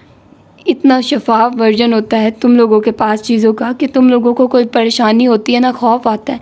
इसीलिए तो तुम इत्मीनान से ज़िंदगी गुजारते रहते हो। वो सलाद खाते हुए संजीदगी से कह रहा था, ये इसलिए होता है क्योंकि जब हम लोग कोई बात जानना चाहते हैं तो यही बताई नहीं जाती, जैसे इस वक्त। उमर ने चौंक कर उसे देखा और फिर एकदम खिलखिला कर हंस पड़ा। ओहो, ऐसा क्या पूछ लिया आपने जो हम नहीं बता रहे? हाँ, याद आया, तुम पूछ रही थी कि मैं इतने वसूख से कैसे ये सब कह सकता हूँ, है ना? हाँ, असल में जब मैं अमेरिका में पोस्टेड था तो एक ट्रेड काउंसलर थे हमारे, उसी इलाके से ताल्लुक़ था उनका। मैं तो नहीं, मगर वो खासी मुहिब वतन किस्म की चीज़ थी। कुछ दोस्ती हो गई मेरी उनके साथ। वो यूँ बात कर रहा था जैसे अपनी किसी गलती का एतराफ़ कर रहा था। हमें कुछ रिपोर्ट्स मिली कुछ एनजीओज़ के हवाले से। हमने सोचा कि चलो कुछ रिसर्च करें कि आखिर ये मामला क्या है। 2 माह हम लोगों ने उस इलाके में ही नहीं बल्कि यूरोप और अमेरिका में भी अच्छी खासी छानबीन की। हासिल होने वाले हक़ाइक़ और अदाद व शुमार ख़ास से डरा देने वाले थे, मगर गलत नहीं थे। ये कैसे हो सकता है? वो गुंग थी।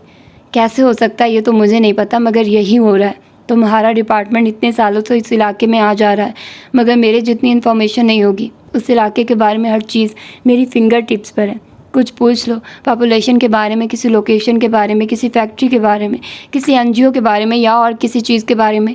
फिर 95 का इकोनॉमिक सर्वे ऑफ पाकिस्तान खोलना और तस्दीक कर लेना। उमर के लहजे में उसे अजीब सा फ़ख्र महसूस हुआ। फिर आपने क्या किया? उसने कुछ बेताब होकर पूछा। क्या किया मतलब? उमर पानी पीते पीते रुक गया। आपने जब ये रिसर्च की तो आपने इस सब से गवर्नमेंट को मतला किया? उमर के चेहरे पर एक मुस्कुराहट नमूदार हुई। हाँ, गवर्नमेंट को मतला किया, बाकायदा रिपोर्ट सबमिट की। उसने पानी पीकर कहा। फिर गवर्नमेंट ने एक्शन लिया? बिल्कुल लिया, बल्कि फौरी तौर पर लिया। गवर्नमेंट ने क्या किया? उसका तजस्सुस अपनी इंतहा को पहुंच चुका था। वजाहत हुसैन को अमेरिका से जिम्बाब्वे ट्रांसफ़र कर दिया गया और मुझे पापा ने बुलवा कर कहा कि मैं फ़ॉरेन सर्विस में हूँ, इंटेलिजेंस में नहीं, इसलिए अपने काम से काम रखो और फजूल मामलात में अपनी टांग ना अड़ाऊँ। वो शॉक्ड रह गई। उमर के चेहरे पर कमाल का इत्मीनान था। और रिपोर्ट का क्या हुआ? उसने एक बार फिर पूछा। रिपोर्ट की एक कॉपी सुवेनियर के तौर पर मैंने और वजाहत ने रख ली। जो कॉपी गवर्नमेंट को भिजवाई थी वो उन्होंने तबर्रुक के तौर पर अमेरिका के फ़ॉरेन ऑफिस को भिजवा दी। वो मज़े ले लेकर बता रहा था। क्या?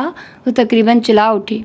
हाँ, ठीक बता रहा हूँ। रिपोर्ट सबमिट करवाने के 1 हफ़्ते के अंदर ये सब कुछ हुआ और फिर तकरीबन 1 हफ़्ते के बाद एक सफारती डिनर में अमेरिका के फ़ॉरेन ऑफिस से ताल्लुक़ रखने वाले जान पहचान वाले एक ऑफिसर ने बड़ी बेतकल्फ़ी से मेरे कंधे पर हाथ रख कर मुझे इतने अच्छे रिसर्च वर्क के लिए मुबारकबाद दी। साथ ये भी कहा कि आइंदा भी अगर ऐसा कोई प्रोजेक्ट करने का इरादा हो तो वो उसे स्पॉन्सर कर देंगे। मुझे अखराजात का कोई प्रॉब्लम नहीं होगा। साथ ये भी फरमाया कि इस बार ये रिपोर्ट हासिल करने में उन्हें 2 दिन लग गए क्योंकि पाकिस्तान से मंगवाना पड़ी। आइंदा मैं कर्टसी के तौर पर एक कापी उन्हें पहले ही भिजवा दूँ तो उन्हें बड़ी खुशी होगी।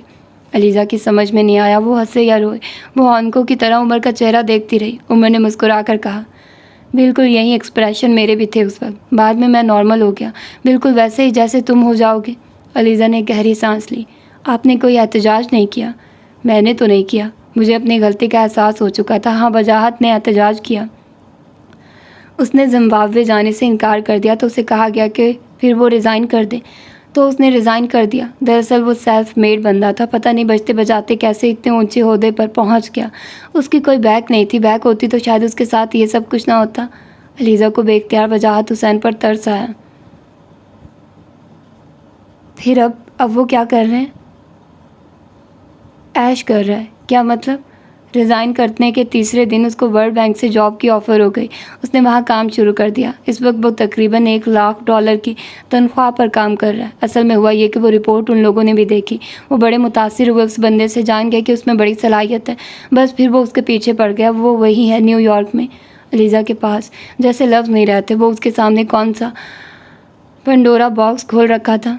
मगर वजाहत हुसैन ने क्यों रिज़ाइन किया? वर्ल्ड बैंक सब कुछ जानते हुए भी तो क्या करता? भूखा मरता। एक तो उसे हुब्बुल वतनी की बीमारी, ऊपर से ईमानदारी की बीमारी। इससे ज़्यादा फटल कम्बिनेशन कोई नहीं हो सकता किसी पाकिस्तानी के लिए।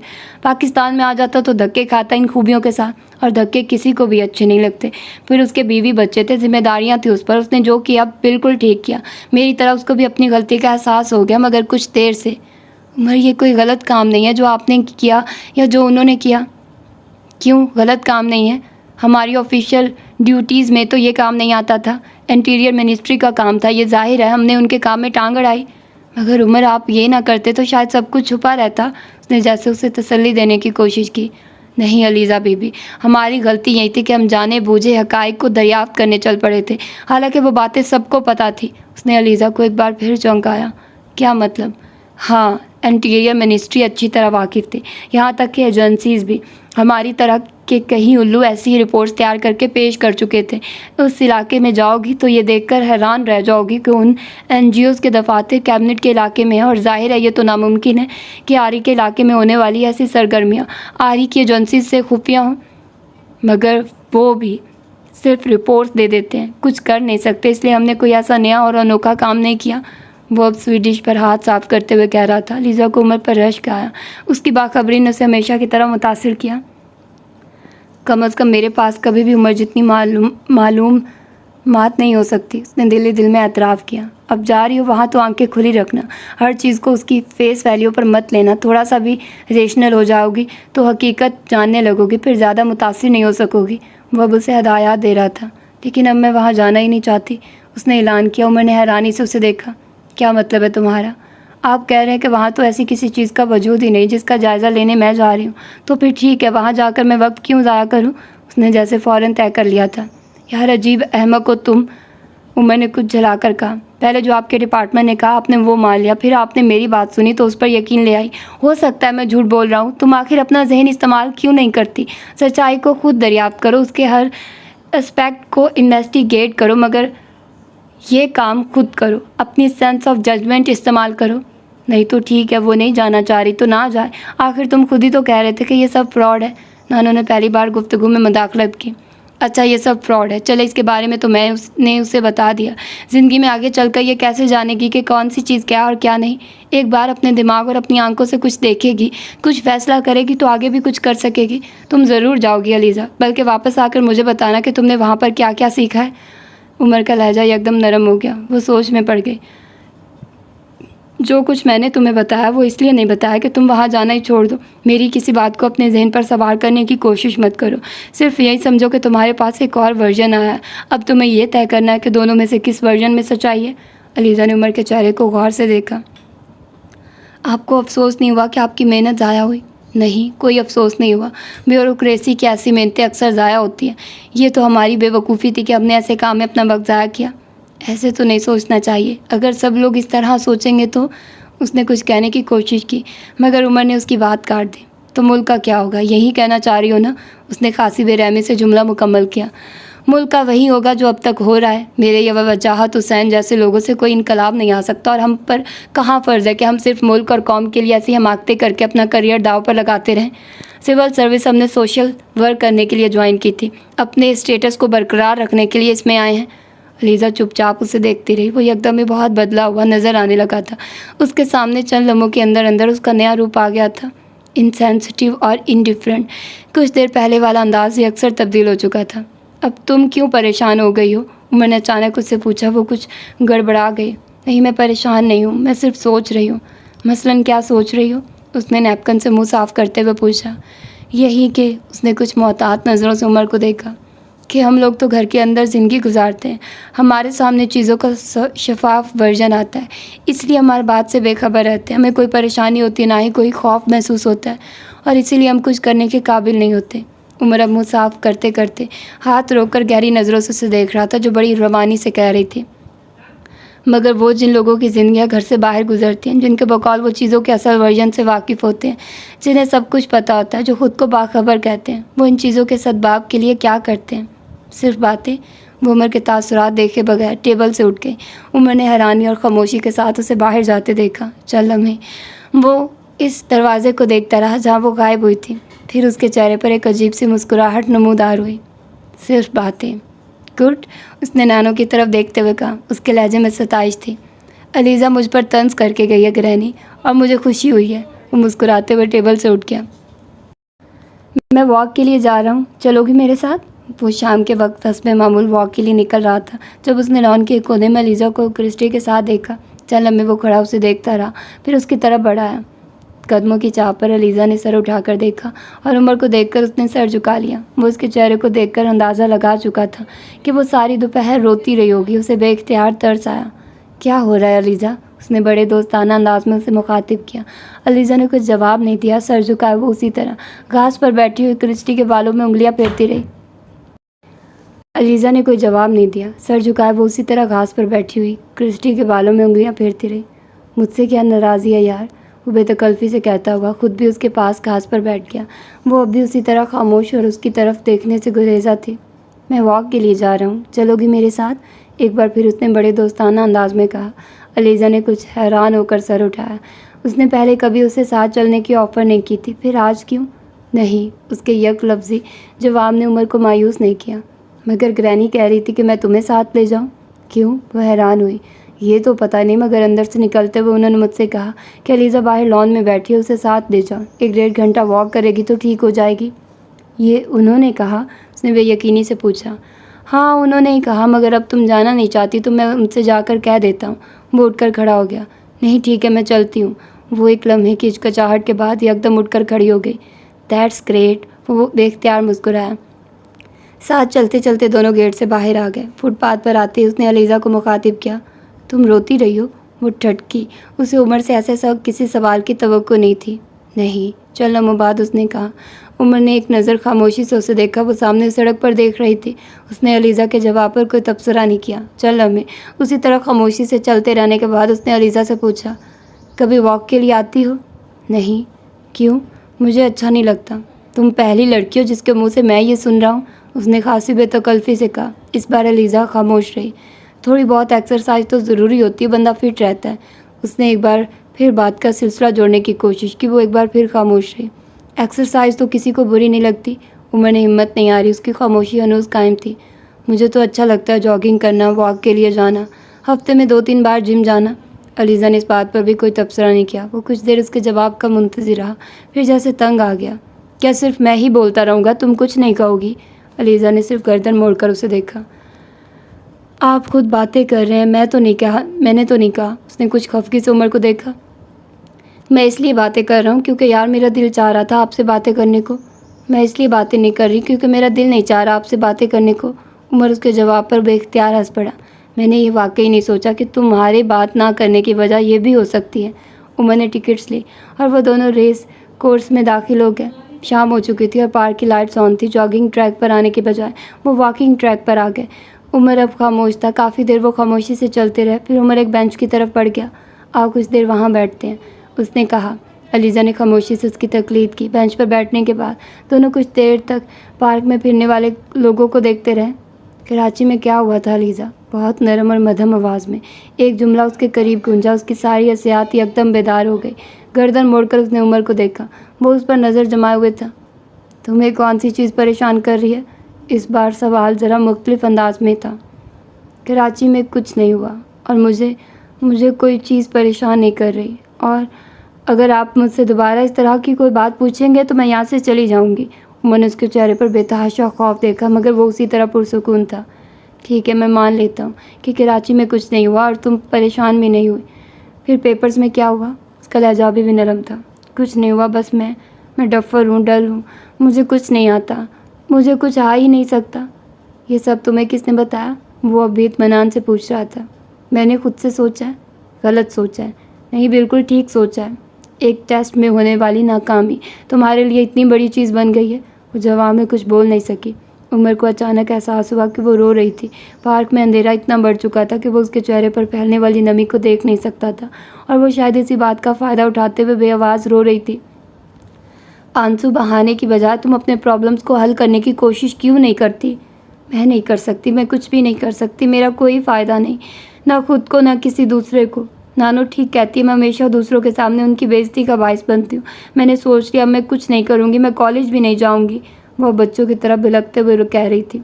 स्टडीज़ छोड़ दोगी? फिर घर में रहकर क्या करोगी? कुछ भी नहीं करूँगी। मैं अपनी सारी पेंटिंग्स को जलाऊँगी, फिर क्रिस्टी को मार दूँगी और फिर खुद भी मर जाऊँगी। बकवास मत करो अलीज़ा, उसे जैसे करंट लगा था। अब देखना, मैं ऐसा ही करूँगी, मैं ऐसा ही करूँगी। मेरे होने या ना होने से किसी को कोई फ़र्क नहीं पड़ता, किसी को मेरी ज़रूरत ही नहीं है। मैं अनवांटेड हूँ। उसके दिल को बेख्तियार कुछ हुआ। वो अब चेहरा दोनों हाथों में ढांप कर रो रही थी। अलीज़ा, मैं तुम्हारी परवाह करता हूँ, मुझे ज़रूरत है तुम्हारी। वो अब उसके कंधे पर हाथ रख कर कह रहा था। मगर तुम मेरे बाप नहीं हो, तुम मेरी माँ भी नहीं हो, मुझे इन दोनों की ज़रूरत है। मैं चाहती हूँ वो परवाह करें मेरी, मगर उनकी ज़िंदगी में मेरे लिए कोई जगह ही नहीं है। वो चेहरे से हाथ हटाकर उसका बाजू पकड़े बच्चों की तरह कह रही थी, मुझे उनके रुपए की ज़रूरत नहीं है, मुझे उन दोनों की ज़रूरत है। मुझे अपने घर की ज़रूरत है, जहाँ मुझे आज़ादी हो, जहाँ मेरी अहमियत हो। मगर उनके घरों में मेरे लिए जगह नहीं है, एक कमरा तक नहीं है। वो बहते आंसुओं के साथ अब बेइख्तियार उसे सब कुछ बताती जा रही थी। पता है पापा ने क्या किया मेरे साथ? वो कराची में घर बनवा रहे हैं। घर में सबके लिए कमरे हैं, बस मेरे लिए नहीं है। मैं याद भी नहीं आती। वो सब मरी जा रहे थे शहर के लिए, मुझे किसी ने कहा तक नहीं।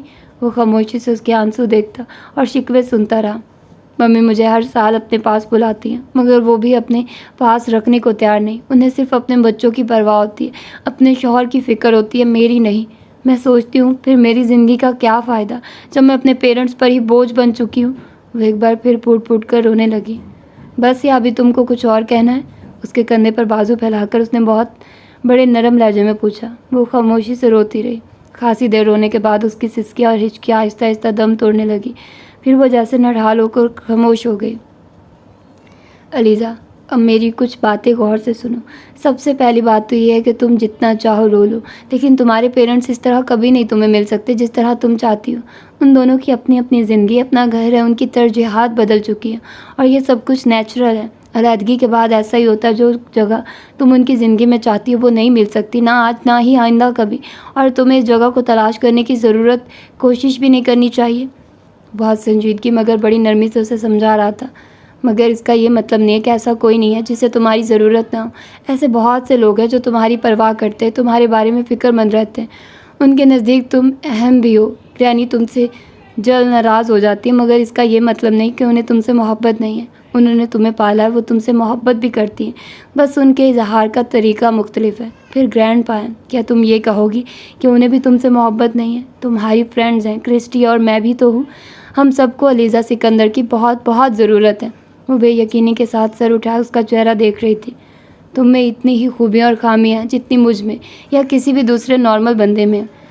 जो चीज़ मैं कर सकता हूँ वो तुम भी कर सकती हो। ना तुम डफर हो ना डल हो, तुम एक बहुत ही क्रिएटिव और ज़हीन लड़की हो। वाहिद मसला ये है कि तुम बहुत ज़्यादा हसास हो। उसके आंसू मुकम्मल तौर पर खुश्क हो चुके थे। ज़िंदगी में एक चीज़ होती है जिसे कंप्रोमाइज़ कहते हैं। पुरसुकून ज़िंदगी गुजारने के लिए इसकी ज़रूरत पड़ती है। जिस चीज़ को तुम बदल ना सको उसके साथ कंप्रोमाइज़ कर लिया करो, मगर अपनी किसी ख्वाहिश को कभी भी जुनून मत बनाया करो।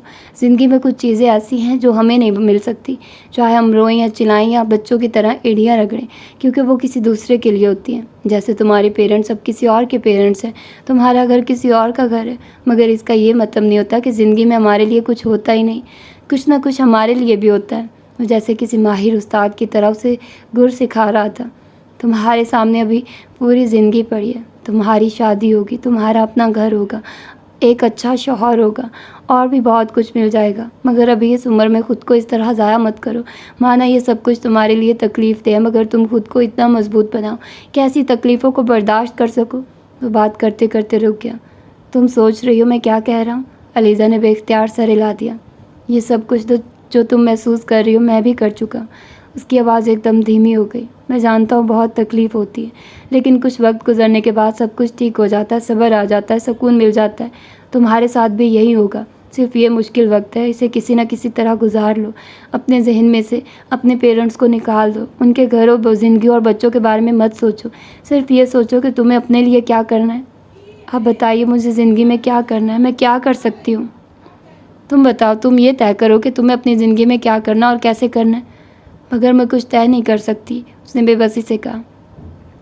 क्यों तय नहीं कर सकती? क्या यहाँ दिमाग नहीं है? उमर ने उसके सर को छूते हुए कहा। मेरा किसी चीज़ में दिल नहीं लगता, कोई चीज़ समझ में नहीं आती। आपको यकीन नहीं आएगा, लेकिन मैंने पेपर्स के लिए बहुत मेहनत की थी, मगर किताबें पढ़ते हुए मेरी कुछ भी समझ में नहीं आता था। मेरा दिल चाहता था मैं सब कुछ फेंक दूँ, कुछ भी ना करूँ, या मेरा दिल चाहता है कि मैं कहीं चली जाऊँ। कोई बात नहीं, ऐसा होता है बाज़ दफ़ा। तुम पिछले कुछ अरसे से परेशान थी, इसलिए मेंटली किसी चीज़ पर भी तवज्जो मरकूज़ नहीं कर पाई, मगर अब सब कुछ ठीक हो जाएगा। स्टडीज़ में कोई प्रॉब्लम हो तो मुझे बताओ, थोड़ी बहुत हेल्प तो मैं कर ही सकता हूँ। अपने टीचर से पूछो, फ्रेंड से बात करो। ज़्यादा प्रॉब्लम हो तो ग्रैनी से कहो, वो तुम्हें ट्यूटर रखवा देंगी। मगर अपनी स्टडीज़ पर तवज्जो दो, अपना करियर बनाने के बारे में सोचो। वो उससे वो बातें कर रहा था जो पहले कभी किसी ने नहीं की थी। वो अब संजीदगी से उसका चेहरा देख रही थी। आपका कभी दिल नहीं चाहा कि आपके पेरेंट्स में डाइवोर्स ना हुई होती? वो पता नहीं क्या जानना चाहती थी। वो चंद लम्हे कुछ नहीं कह सका। पता नहीं, मैंने कभी सोचा नहीं इस बारे में, कभी भी नहीं। उसे यकीन नहीं आया। चलो मान लेते हैं कि मैंने कभी ऐसा सोचा, तो भी क्या फ़ायदा? क्या मेरे सोचने से कुछ हो सकता है? सिर्फ ये हो सकता है कि मेरा वक्त ज़ाया हो, और मैं ये नहीं करता। आपको कभी अपनी मम्मी याद नहीं आती? इस बार खामोशी का वक्फा कदरे तवील था। आती हैं, मुख्तसर जवाब था। आप मिलते हैं उनसे? मैं नहीं मिलता, वो मिलती हैं। वो जवाब पर कुछ हैरान हुई। आप क्यों नहीं मिलते? पता नहीं। आप उनसे मोहब्बत नहीं करते? पता नहीं। क्यों? अलीज़ा, अब इतना वक्त हो चुका है उनसे अलग हुए कि बस मुझे उनके बारे में सोचना भी अजीब लगता है। आपको वो इसलिए याद नहीं आती क्योंकि आपके पास सब कुछ है। उसने जैसे एक नतीजा अक्स किया। अच्छा, सब कुछ है मेरे पास? मसलन क्या? वो बहुत अजीब अंदाज में हंसा। आपके पास घर है। उसने कुछ रश्क से कहा। ये तुमसे किसने कहा? क्या मतलब कि आपके पास घर नहीं है? वो कुछ हैरान हुई। नहीं, मेरे पास कोई घर नहीं है, उसने साफ कोई से कहा। अलीज़ा ने बेयकीनी से उसे देखा। सच कह रहा हूँ अलीज़ा, मेरे पास कोई घर नहीं है। वो उसकी हैरत पर भांप गया। वो कैसे हो सकता है? क्यों, ये क्यों नहीं हो सकता? अंकल जहांगीर के पास तो अपना घर है और आप हमेशा उनके साथ ही रहे हैं। हाँ, पापा के पास घर है और मैं हमेशा उनके पास रहा हूँ, लेकिन उनके साथ नहीं रहा। वो अंधेरे में उसके चेहरे पर मौजूद तासुरात को देखने की कोशिश में नाकाम रही। वो कह रहा था, पास रहने और साथ रहने में फ़र्क होता है। क्या फ़र्क होता है? पापा की पहली पोस्टिंग जब लंदन में हुई तो इन्हीं दिनों मेरे पेरेंट्स में डाइवोर्स हो गई। पापा ने मुझे बोर्डिंग में भेज दिया। चंद सालों के बाद वो अमेरिका गए तो मुझे भी साथ ले गए। वहाँ भी मैं बोर्डिंग में रहा। वीकेंड्स में उनके पास आ जाया करता था, मगर सिर्फ वीकेंड्स पर। वो गुमसुम उसे देखती रही। फिर पापा की पोस्टिंग्स और जगहों पर भी हुई, लेकिन मैं वहीं रहा। बाद में पापा एक बार फिर अमेरिका आ गए। तब मैं यूनिवर्सिटी में था और हॉस्टल में ही रहता था। क्यों, आप उनके साथ क्यों नहीं रहे? अब वजह तो मुझे नहीं पता, लेकिन बस पापा ने कभी साथ रहने के लिए कहा नहीं और मैंने भी कभी चाहा नहीं। हो सकता है एक वजह उनकी दूसरी शादी भी हो। क्या आंटी समरीन के साथ आपके अच्छे टर्म्स नहीं थे? नहीं, ऐसा नहीं है, मगर शायद पापा सोचते होंगे कि मेरी वजह से उनकी पर्सनल लाइफ सफ़र ना करे या उनकी प्राइवेसी मुतासिर ना हो, सिर्फ इसलिए। नहीं, शायद ये भी था कि मुझे पापा के पास एक ऐसी ज़िंदगी गुजारनी पड़ती जो बहुत नॉर्मल सी होती। आज़ादी ना होती मेरे पास। आपने कभी अपने घर को मिस नहीं किया? किसी हद तक, मगर तुम्हारी तरह नहीं। शायद इसलिए कि मेरे पास करने को बहुत कुछ था, मगर कुछ सोचने के लिए वक्त नहीं था। उसके लहजे में लापरवाही थी। आपका दिल नहीं चाहा कि आपका अपना घर हो, पेरेंट्स हो? उमर ने उसकी बात काट दी। अच्छा, फ़र्ज़ करो दिल चाहता है, फिर क्या करूं? मुझे पता है घर नहीं मिल सकता, पेरेंट्स नहीं मिल सकते। अब मैं ये तो नहीं कर सकता कि माउंट एवरेस्ट पर चढ़कर कूद जाऊं। यार, नहीं मिलती, बहुत सी चीज़ें नहीं मिलती, फिर क्या किया जाए? अलीज़ा को उसके इत्मीनान पर रश्क आया। जब आप जॉब कर रहे थे तो आपने कभी अपना घर बनाने की कोशिश नहीं की? लंदन में जॉब करता था अलीज़ा। इतनी बड़ी जॉब नहीं थी कि घर खरीद लेता। एक किराए का फ्लैट था, कंपनी की तरफ से छोटा सा था। सुबह 6:30 निकलता था, रात को 9:30 वापस आता था। सिर्फ सोने के लिए उसे इस्तेमाल करता था। लंदन इतना महंगा शहर है कि वहाँ घर वगैरह लेने का बंदा नहीं सोच सकता। फिर मैंने तो वैसे भी बहुत ज़्यादा अरसे के लिए जॉब नहीं की। पापा मुसलसल मजबूर कर रहे थे फॉरेन सर्विस के लिए। बस इसी तरह वक्त गुजर गया। अलीज़ा को कुछ शर्मिंदगी हुई। उसका उमर के बारे में हमेशा से ये ख्याल था कि वो अपने घर में अंकल जहांगीर के साथ बहुत अच्छी ज़िंदगी गुजार रहा है, इसीलिए नानों के पास आने पर वो उस तरह बरहम हो गई थी। मगर वो उसे कुछ और ही बता रहा था। मगर अंकल जहांगीर तो आपसे बहुत मोहब्बत करते हैं। वो पता नहीं क्या जानना चाह रही थी। जवाब में एक तवील खामोशी छाई रही। अंकल जहांगीर तो आपसे मोहब्बत करते हैं? अलीज़ा ने इस बार कदरे बुलंद आवाज़ में अपना सवाल दोहराया। क्या? हाँ, मोहब्बत हो सकता है करते हूँ। ये क्या बात हुई? उसके गैर मुतवक्का जवाब ने अलीज़ा को हैरान किया। आपको नहीं पता कि वो आपसे मोहब्बत करते हैं या नहीं? नहीं, मैंने कभी इस टॉपिक को डिस्कस नहीं किया। हमारे दरमियान और टॉपिक्स पर बात होती है, मगर वो आपसे मोहब्बत करते हैं, उसने अपने अल्फाज पर जोर देते हुए कहा। अच्छा, उमर ने यूँ कहा जैसे अलीज़ा ने उसे कोई नई बात बताई हो। कितनी फ्रेंड्स है तुम्हारी? उमर ने यकदम बात का मौजू बदल दिया। बस एक, मैंने आपको पहले भी एक बार बताया था, अलीज़ा ने जवाब दिया। हाँ, शाला, यही नाम है ना? अलीज़ा को हैरत उसे नाम तक याद था।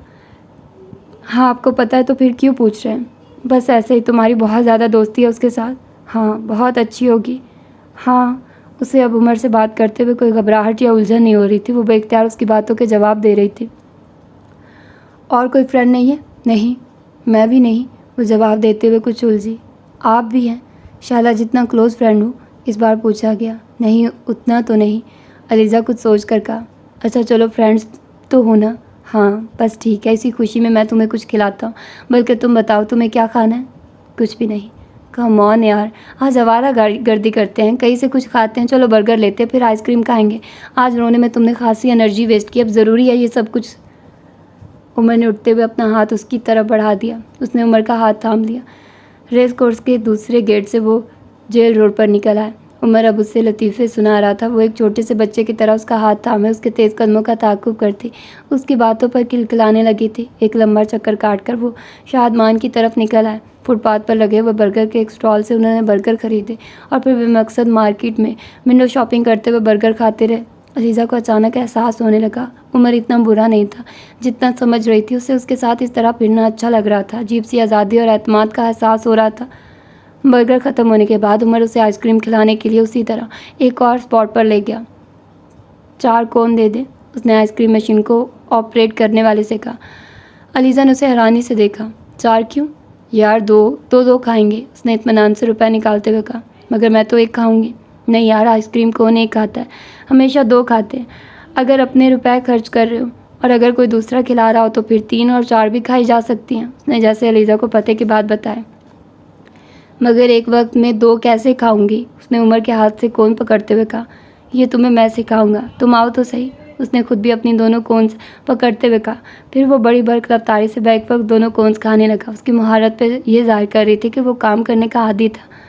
अलीज़ा उसके साथ चलते हुए खुद भी उसी की तरह आइसक्रीम खाने की कोशिश कर रही थी, मगर आइसक्रीम पिघलने लगी थी। मेन रोड पर आते आते आइसक्रीम उसके दोनों हाथ और कलाइयों पर पिघल कर बहने लगी थी। उमर इस वक्त तक 2 कोन्स तकरीबन ख़त्म कर चुका था। साथ चलते उसने अलीज़ा को कुछ अफसोस भरे अंदाज में देखते हुए कहा, क्या करोगी यार तुम ज़िंदगी में? ये इस कदर ज़रूरी काम तुम्हें नहीं आता? मुझे कम से कम तुमसे ये तवक्को नहीं थी। वापस जेल रोड पर आते हुए उसकी आइसक्रीम ख़त्म हो चुकी थी, मगर दोनों हाथ पिघली हुई आइसक्रीम से लथड़े हुए थे। अब ये देखिए मेरे हाथ गंदे हो गए, इन्हें कैसे साफ़ करूं? अलीज़ा ने उसे हाथ दिखाते हुए कहा। अपनी शर्ट से साफ़ करो, जैसे तुम रोते हुए अपने आंसू साफ़ करती हो, उमर ने कुछ शरारती अंदाज में कहा। वो कुछ झिम गई। ट्राउज़र की पॉकेट में कोई टिश्यू नहीं है? उमर ने चलते हुए उससे कहा। नहीं है, पानी हो तो? वो इधर उधर देखने लगी। यहाँ मेन रोड पर पानी कहाँ से मिल सकता है? तुम शर्ट से साफ़ कर लो, घर जाकर कपड़े तो चेंज करने ही हैं, उन्होंने उसकी बात काटते हुए कहा। नहीं, ये इतनी चिपचिपी है, मुझे घिन आ रही है, उसने मुठ्ठियाँ खोलते और बंद करते हुए कहा। लाओ मैं साफ़ कर दूँ। उमर चलते चलते रुका और बड़े इत्मीनान से अपनी शर्ट से उसके हाथ साफ़ करने लगा। अलीज़ा को जैसे एक झटका लगा। उसने हाथ खींचने की कोशिश की। आप क्या कर रहे हैं? आपकी शर्ट गंदी हो जाएगी। उमर ने कुछ कहने के बजाय अच्छी तरह उसके दोनों हाथ अपनी शर्ट से साफ़ कर दिए। कोई बात नहीं यार, मेरी ही शर्ट गंदी होगी ना, तुम्हारे हाथ तो साफ़ हो जाएंगे, उसने बड़ी लापरवाही से कहा। वो उसके साथ चलते हुए खामोशी से उसका चेहरा देखने लगी, जो उसका हाथ पकड़े सड़क क्रॉस करने के लिए ट्रैफिक को देख रहा था। वापसी के रास्ते वो बातें करती रही थी और उमर सुनता रहा था। अलीज़ा को याद नहीं कि उसने आखिरी बार ज़िंदगी में कब किसी के साथ इतनी बातें की थी। शायद किसी के साथ नहीं, शैला के साथ भी नहीं। घर का गेट नज़र आने लगा तो वो एकदम चौंका। हाँ याद आया अलीज़ा, तुमसे एक बात कहनी थी। हाँ कहिए। मगर पहले तुम प्रॉमिस करो कि नाराज़ नहीं होगी। वो हैरान हुई। ऐसी कौन सी बात है? नहीं, पहले तुम प्रॉमिस करो, उसने इसरार किया। ठीक है, मैं प्रॉमिस करती हूँ, मैं नाराज़ नहीं होगी। वेरी गुड, उमर ने कलाई पर बांधी हुई घड़ी पर नज़र दौड़ाते हुए कहा। वो दरअसल बात यह है कि मैं तुम्हें ग्रैनी को बताए बगैर ले आया हूँ। खासे इत्मीनान से कहे गए जुमले ने उसके कदमों तले से ज़मीन निकाल दी। अलीज़ा का मुँह खुला रह गया। मगर आपने तो कहा था कि, उमर ने उसकी बात काट दी। मैंने झूठ बोला था। अगर ये कहता कि मैं तुम्हें साथ लेकर जाना चाहता हूँ तो तुम कभी ना आती। उसका इत्मीनान अभी भी बरकरार था, मगर अब अलीज़ा की जान पर बनी हुई थी। आपको अंदाज़ा है कितनी देर होगी? नानो बहुत ही नाराज़ होंगी। और रूहान सी हो गई। नहीं होती यार, अगर होती भी तो मैं कह दूंगा कि मैं ज़बरदस्ती तुम्हें साथ लेकर गया था। उमर ने साथ चलते हुए उसे तसल्ली दी। आप नानो को नहीं जानते इसलिए कह रहे हैं। मैं कभी भी उनकी इजाज़त के बगैर कहीं नहीं जाती और ना ही वो बात पसंद करती हैं। तुम फिक्र मत करो, मैं बात कर लूँगा उनसे, उसने एक बार फिर उसे तसल्ली दी। वो घर के गेट पर पहुंच चुके थे। बेल बजाने के बजाय उमर ने गेट पर हाथ मारकर चौकीदार से गेट खुलवाया। अलीज़ा का थोड़ी देर पहले वाला जोशो खरोश ख़त्म हो चुका था। अब उसके हाथों के तोते उड़े हुए थे, जबकि उमर अब भी पहले की तरह मुतमईन और बेफिक्र नज़र आ रहा था। पोर्च क्रॉस करने के बाद लाउंज का दरवाज़ा उमर ने ही आगे बढ़कर खोला। अलीज़ा उससे चंद कदम पीछे थी। बहुत मोहतात अंदाज में, धड़कते दिल के साथ जब वो उमर के साथ लाउंज में दाखिल हुई तो लाउंज में एक अजीब सी खामोशी ने उसका इस्तकबाल किया।